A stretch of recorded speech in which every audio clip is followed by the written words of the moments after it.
So, the more na nagbe-bend yung legs niya, meron siyang mas more calories and burning.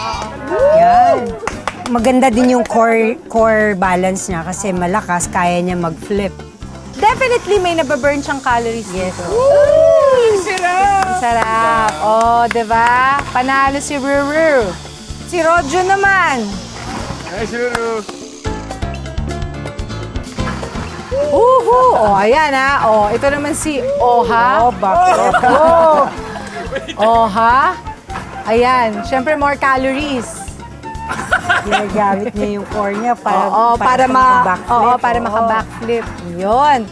So, masaya. Masaya itong ano na to. Kasi you're enjoying at the same time, you're burning calories. At mula sa patalon-talon, mapunta naman tayo sa buwis buhay na game. Yes! Game ba kayo? Game! I'm always ready. Ito na ang isa sa pinaka-hit na attraction dito sa Eco Park, ang zipline. Ang taas ng zipline dito ay 40 feet. Parang 5-story building. So medyo mataas. At ang layo naman ay 360 meters. Coach, maitanong ko lang sa'yo, meron ka bang mababurn na calories dito sa pagzi-zipline? Hindi naman siya exercise. Siguro yung pag-akyat pa lang papunta doon sa Ayun, tower. exercise. Oh, exercise yun. Pero yung pagtitili, siguro konti lang, siguro mga 20 lang yun. Pag mataas yung O heart kasi rate. pagka kinakabaan ka, tumataas yung ano mo, yung heart rate. Pero ang pinakamaganda doon is yung hindi lang para maging fit, yung kailangan yung physical lang.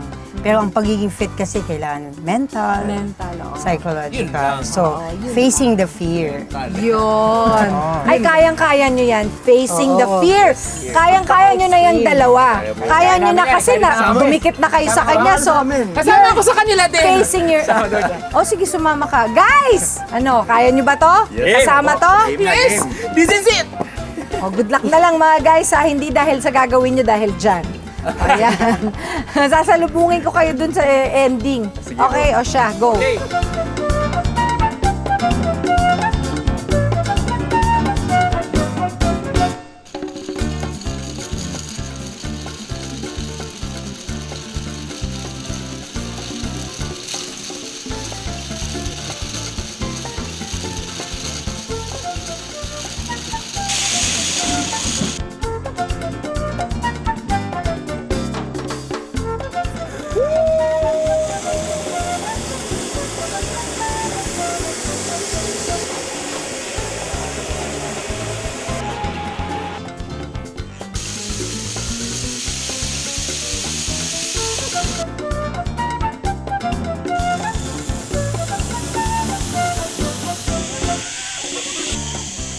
Yes! Grabe! Hi guys! Grabe! So, okay pa naman kayo. Palagay ko yun may na-burn na calories yun. Ito may bilhin tayo. Oh, so kamusta naman ang experience? Okay naman, Etridge. Grabe yung sarap ng feeling, yung hangin. Parang nakaka-enjoy talaga.